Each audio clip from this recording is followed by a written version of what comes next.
नमस्कार दोस्तों, हमारी आज की इस कहानी का नाम है तरक्की। माँ जी, मेहमान आ रहे हैं, काफी खाना बनाना है। मैं मसाला बना रही हूँ, आप थोड़ा पालक भाजी सुधार देंगे।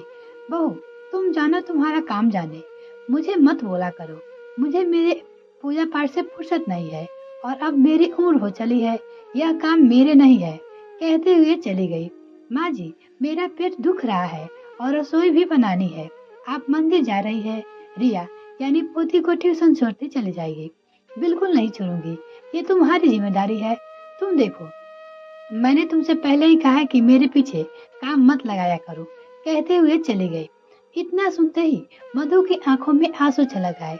वो बेटी को रुकने को बोली, रसोई में गैस बंद कर ट्यूशन छोड़ने चल दी। बहू के आने के बाद सरिता जी ने घर के कामों से रिटायरमेंट ले ली। गलती से भी रसोई में नहीं जाती। अगर बहू उसमें थोड़ा भी काम के लिए कह दे या मदद मांग ले तो टका से मना कर देती। किसी की मजबूरी परेशानी नहीं समझती। उधर मंदिर पहुंच सीधा फोन घुमा दिया अपनी ननद मीना को। दीदी, मधी बहू बड़ी होशियार बनती है, जब देखो मुझसे काम करवाने की सोचती है। आज मैंने उसे टका सा जवाब दे दिया। ऐसा छोटा समूह रह गया था। अच्छा, ये तो आपने बहुत बढ़िया किया। ऐसे ही पैरों के नीचे दबाकर रखना चाहिए बहुओं को, वरना सर चढ़ जाती है। ये तो बिल्कुल सही कहा दीदी। दोनों ठहाका लाकर हंसने लगे। तभी ननद बोली, बिल्कुल ठीक, आखिर समझती क्या है ये बहुए। हम सासों को पालतू रोटी तोड़ने वाली बढ़िया। वो अपनी भाभी से बोल रही थी, या काम वाली बाई। बहुत खूब सुनाया, अभी कभी ना कहेगी। दोनों फिर फंसने लगे। ये है सरिता जी, जिनकी एक बहू है। मधु और बहू के गृह प्रवेश के बाद सास सरिता जी गृह कार्य से छुट्टी ले चुकी है। अब कभी बहू से मत मांगती तो ये पहली बार ही मना कर देती है, जिससे दोबारा कोई उसे कुछ ना कहे। मधु अपने पति से कुछ कहती तो वो कहते, मेरी माँ बूढ़ी हो गई है। बताओ, 55 साल उम्र की माँ बूढ़ी हो गई है, पर दिखने में तो एकदम स्वस्थ है। खाना पीना भी बराबर करती है, घूमने फिरने में ना नहीं करती। वो अपनी सासू माँ के बारे में बोल रही थी। असल में उनको बूढ़े होने का एहसास उसकी ननद मीना कराती है, जो रोज फोन कर उसके कान भरती है। कहती है, अपनी बहू पे शुरू से लगाम कसकर रखना, वरना हाथ से निकल जाएगी। नौकरी तो बिल्कुल करने मत देना, वरना तुम घर के काम करते करते नौकरानी बन जाओगे और ये सब घूमती फिरती नजर आएगी। भाभी, तुम बूढ़ी हो गई हो, अपना ध्यान रखा करो, ना कि घर के कामों में लगा खुद को घिसा करो। बहुत कर लिया जवानी में हम लोगों ने घर के काम, अब आराम करने की बारी है। घर के काम बहू करे, हमें क्या। रसोई में झांकने कभी मत जाना, बल्कि परसी थाली ही खाना। वो अपनी भाभी को बता रही थी। और रोज बहू से पैरों की मालिश करवाना। देखो, मैं ये सब करवाती हूँ, कितनी सुखी हूँ। मेरी बहुएं मेरी आंखों के इशारों पे चलती है। बस सरिता जी अपनी ननद की बातों में आकर अपनी बहुओं पर दिन रात हुक्म चलाती। इसी वजह से बहू का नौकरी करना तो दूर, उनका घर से निकलना, मायके तक जाना मुश्किल कर देती। और अपने किए पर ये सोच खुश होती कि मेरी कितनी चलती है इस घर में। मगर वो नहीं जानती कि अपनी इज्जत अपने हाथों से गवा रही है। बहू के सामने तो मिल रहा था, मगर बेनम से। एक रोज सरिता जी बोली, मनोज, मेरी सहेली सुधा का परिवार गोवर्धन परिक्रमा के लिए जा रहे हैं। वो अपने बेटे से बोली, और वो मुझे भी ले जा रही है। बड़े पुण्य का काम है, मना ना कर सकी। और मेरा ही बड़ा मन है। बेटा, तू ऐसा कर, मिष्ठान भंडार से 1 किलो सोन पापड़ी, 1 किलो गुजिया ला दे। ये लोग गोवर्धन में रुकेंगे, मैं तो तेरी बुआ के घर रुक कर जाऊंगी, फिर अगले दिन वापस है।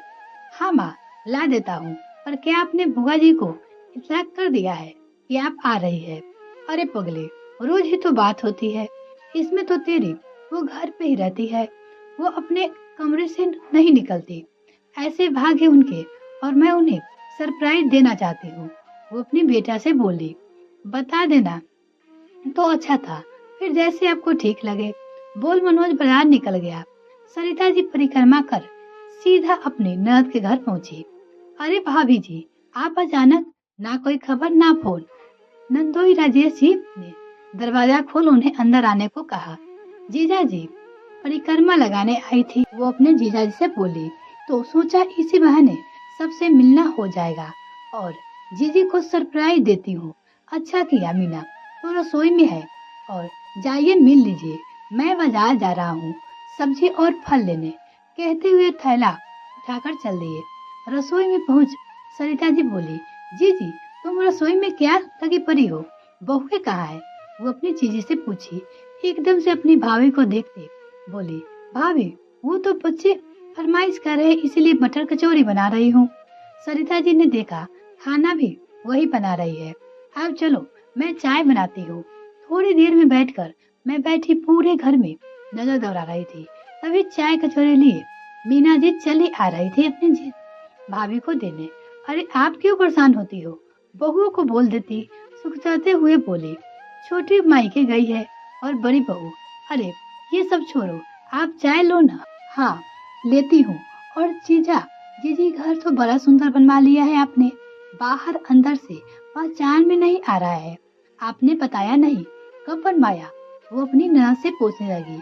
और घर का फर्नीचर भी सारा नया है लगवाया है। आप तो कह रही थी कि जीजा जी रिटायर हो गए हैं, दुकान भी नहीं चलती। आप तो कह रही थी कि बहुत तंगी चल रही है, यहाँ तो लक्ष्मी बरस रही है, आपकी कोट लॉटरी लगी है क्या? सरिता जी ताना मारते हुए बोली। मीना जी का झूठ पकड़ा गया और क्या बोलती, तभी राजेश जी लौट आए। उनकी बातें सुन हंसते हुए बोले, भाभी जी ये सब लक्ष्मी के साथ माँ गिरी लक्ष्मी की कृपा है। भाभी जी आप तो जानती हो मेरी छोटी सी नौकरी थी, पेंशन के नाम की आती थी। बड़ा बेटा पढ़ने लिखने में कमजोर रहा, इसलिए भविष्य के लिए छोटी सी परचून की दुकान डलवाई थी। वो अपनी भाभी से कह रही थी, सो प्राइवेट फंड बनना बचा मेरे पास, लोन अलग थी। छोटे बेटी की पढ़ाई लिखाई को उसकी भी प्राइवेट नौकरी ही लगी। ये पुश्तैनी पुराना मकान हम तो कुछ करने लायक नहीं थे, पर जब से बड़ी बहू की सूझबूझ छोटी बहू की वृद्धि लगी है इस घर में, उन्होंने मिट्टी को सोना बना दिया।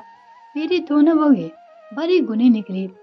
बड़की बहू ने बेटे के साथ मिलकर हमारी छोटी सी दुकान को डिपार्टमेंट स्टोर में बदल दिया।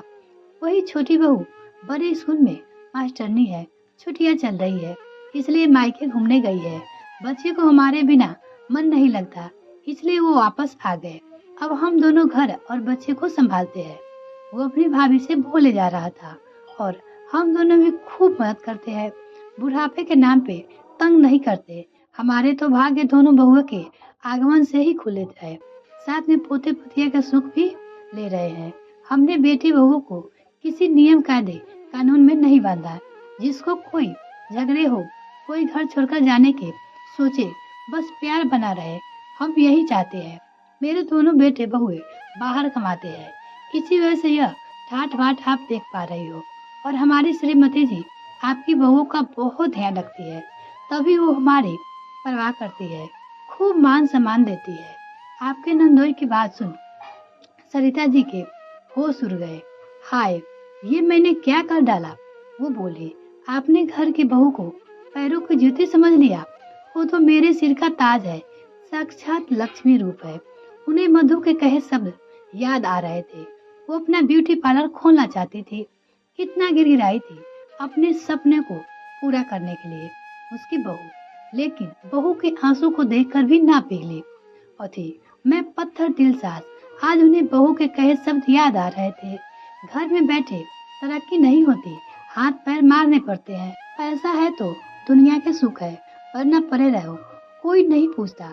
माँ जी घर के कोने एक कमाने वाले हो तो हमेशा खींचतान ही मची रहती है, और चार हाथ होंगे तो हमारा स्टैंडर्ड भी बढ़ेगा। और मैंने कितनी तरह से कहा था कि घर की बहू घूंघट में ही अच्छी लगती है, यूँ सारे बाजार में नाई घास मालिश करने वाली बने घूमते नहीं।